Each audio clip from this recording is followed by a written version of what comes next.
আসসালামু আলাইকুম। আজকে আরেকটি গুরুত্বপূর্ণ বিষয় নিয়ে আলোচনা করব। সেটি হচ্ছে টেন্ডার ফিন্যান্সিং অথবা ডেভেলপমেন্ট ফিন্যান্সিং। আমাদের কমার্শিয়াল ব্যাংকগুলিতে অত্যন্ত জনপ্রিয় একটি ফিন্যান্সিং হচ্ছে এই টেন্ডার ফিন্যান্সিং অথবা ডেভেলপমেন্ট ফিন্যান্সিং। এখানে সাধারণত ঠিকাদারদের বিভিন্ন ধরনের ফ্যাসিলিটি প্রোভাইড করা হয়।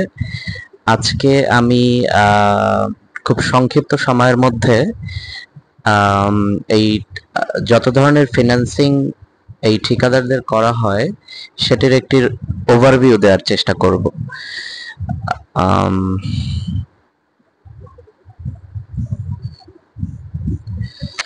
আমরা ব্যাংকে প্রথমে একজন ঠিকাদার তার বেসিক্যালি বর্তমানে যে কাজগুলি হয় গভর্নমেন্টের অথবা স্বায়ত্তশাসিত প্রতিষ্ঠানের সবগুলি ইজিপির মাধ্যমে হয়।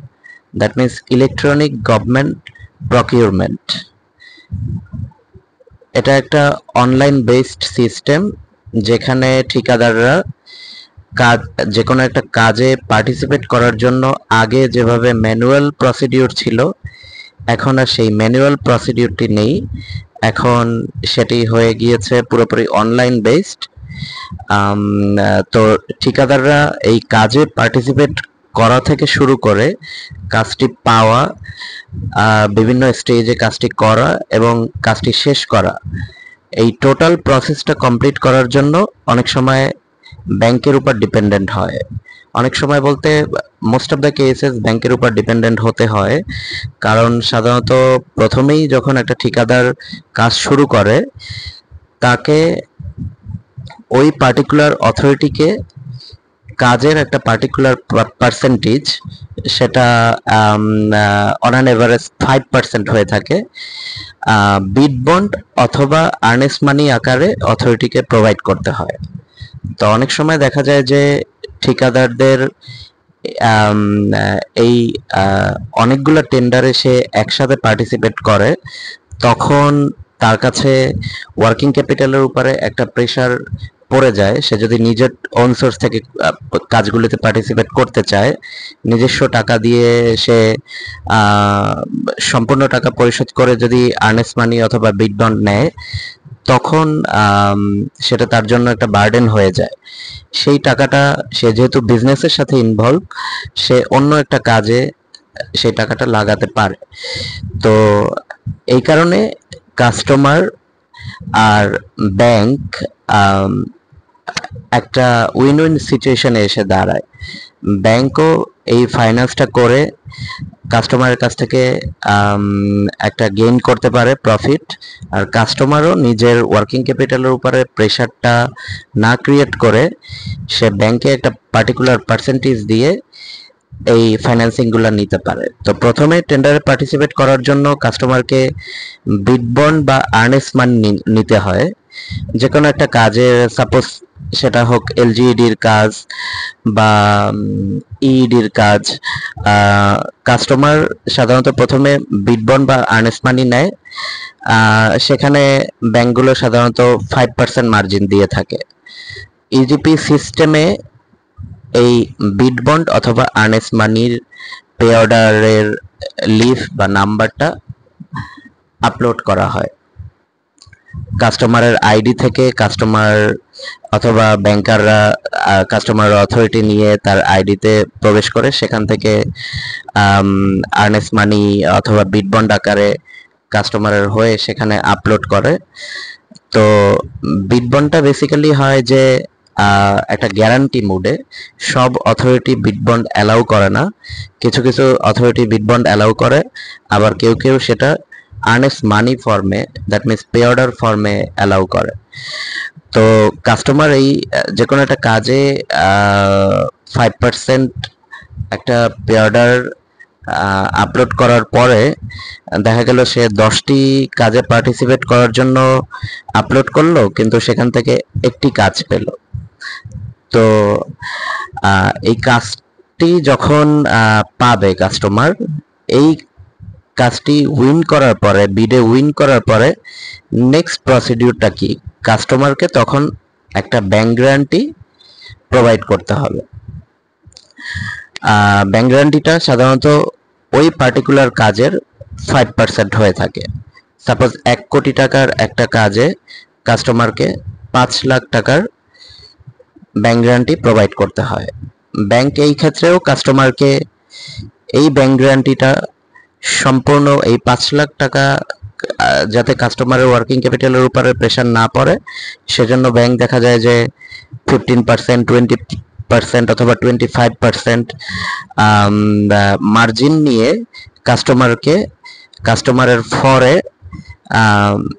ব্যাংক গ্যারান্টিটা প্রোভাইড করে ওই পার্টিকুলার অথরিটিকে। তো এই ক্ষেত্রে এই ব্যাংক গ্যারান্টিটা অথরিটি বুঝে পাওয়ার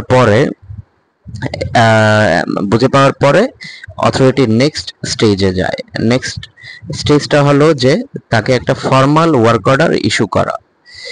ব্যাংক এক্ষেত্রে এই ব্যাংক গ্যারান্টির একটা পার্টিকুলার ভ্যালিডিটি দিয়ে থাকে। সেই ভ্যালিডিটি হলো কাজটা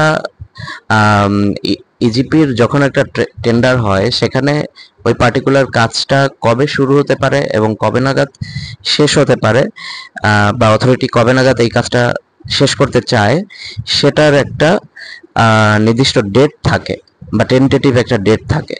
তো ব্যাংক সাধারণত কাস্টমারের ফরে যে ব্যাংক গ্যারান্টিটা ইস্যু করে, অথরিটিকে যে ব্যাংক গ্যারান্টিটা দেয়, সেই ব্যাংক গ্যারান্টিতে ওই টেন্টেটিভ ডেট পর্যন্ত, অথবা অনেক সময় দেখা যায় যে ওই টেন্টেটিভ ডেট থেকে 28 দিন যোগ করে ব্যাংক গ্যারান্টির ভ্যালিডিটি দিয়ে থাকে। তো এরপরে কাস্টমার একটা ফর্মাল ওয়ার্ক অর্ডার পাওয়ার পরে কাজটি সে শুরু করে দেয়। তো কাজটি যখন সে শুরু করে, সাধারণত অনেক অথরিটি দেখা যায় যে পুরো কাজটি শেষ হওয়ার পরে তাকে পেমেন্ট করে, অথবা ফেজ বাই ফেজ পেমেন্ট করে, যেটাকে আমরা ব্যাংকিং এর ভাষায় বলি রানিং বিল। দেখা যায় একটা কাজ 6 মাস ধরে হবে, সেখানে হয়তো 3টা ফেজে তাকে বিল পেমেন্ট করা হবে।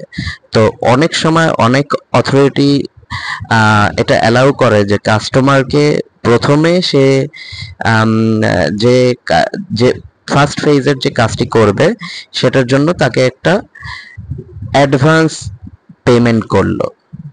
তো এই অ্যাডভান্স পেমেন্টটার জন্য অথরিটি নিজেকে সেফ সাইডে রাখার জন্য কাস্টমারকে বলে যে তোমাকে আমি সাপোজ 1 কোটি টাকার একটা কাজ তুমি করবা, সেটার 3টা ফেজে বিল হবে 33 লাখ টাকা করে। সেখান থেকে অবশ্যই ডিউটি ভ্যাট কাটা যাবে, গভর্নমেন্টের ভ্যাট ট্যাক্স কাটা যাবে, কিন্তু সেখান থেকে প্রথম সাপোজ হয়তোবা সে 6 মাসের একটা কাজ প্রথম 2 মাস পরে বিল পাবে, দেখা গেল যে 33 লাখ টাকা বিল পাবে। ওই 33 লাখ টাকা অথরিটি তাকে কাজের শুরুতেই দিয়ে দিতে চায় বা দেওয়ার জন্য এগ্রি করে, কিন্তু সেক্ষেত্রে শর্ত থাকে যে কাস্টমারকে একটা অ্যাডভান্স পেমেন্ট গ্যারান্টি দিতে হবে। তো এই ক্ষেত্রে আবারও কাস্টমার ব্যাংকের কাছে আসে। এটা ব্যাংকার কাস্টমার রিলেশনের উপর বেস করে। ব্যাংকার যদি মনে করে যে না, এই যে ঠিকাদার তার যথেষ্ট কাজের অভিজ্ঞতা আছে, অথবা তার যদি ব্যাংকের সাথে কোনো লিমিট থাকে কোলাটেরাল নিয়ে, সেক্ষেত্রে মার্জিন একটু কম রেখেও অনেক সময় অ্যাডভান্স পেমেন্ট গ্যারান্টি ইস্যু করে দেয়। আর যদি ওয়ার্কিং কাস্টমার হয় অথবা তার যদি কোনো লিমিট না থাকে, সেক্ষেত্রে অ্যাডভান্স পেমেন্ট গ্যারান্টি ইস্যু করার সময় ব্যাংক দেখা যায় যে 40%, 50% অথবা 60% পর্যন্ত মার্জিন নেয়। কারণ এই ক্ষেত্রে দেখা যায় যে কোনো কারণে যদি এই ঠিকাদার কাজটি ঠিকভাবে করতে পারলো না, অথবা সে অ্যাডভান্স পেমেন্ট নিয়ে কাজটি ঠিকভাবে নির্দিষ্ট সময়ের মধ্যে করে দিচ্ছে না, তখন অথরিটি ওই ব্যাংক গ্যারান্টিটা এনক্যাশমেন্টের জন্য ক্লেম করতে পারে, যে কারণে মার্জিন ব্যাংক সাধারণত একটু বেশি চার্জ করে থাকে। তো এছাড়াও কাস্টমারের ওয়ার্কিং ক্যাপিটালের উপরে যাতে প্রেশার না পড়ে, সে তার টাকাটা ব্যবসায়িক কাজে সুন্দরভাবে ডিস্ট্রিবিউশন করে তার প্রফিটেবিলিটি এনশিওর করতে পারে, সেজন্য ব্যাংক অনেক সময় তাকে ওয়ার্ক অর্ডার অথবা সাপ্লাই অর্ডার ফাইন্যান্সিং করে। কাজটি যদি কোনো ওয়ার্ক হয়, সাপোজ একটা রাস্তার কাজ, সেক্ষেত্রে ব্যাংক যে ফাইন্যান্সিংটা করবে সেটা হচ্ছে ওয়ার্ক অর্ডার ফাইন্যান্সিং। আর কাজটি যদি কোনো মেশিনারিজ, কোনো ইকুইপমেন্ট কোনো অথরিটির জন্য অথবা কোনো স্টেশনারিজ, এই ধরনের সাপ্লাই অর্ডার টাইপের কাজ হয়, সেই ক্ষেত্রে ব্যাংক ব্যাংক হচ্ছে সাপ্লাই অর্ডার ফাইন্যান্সিং করবে।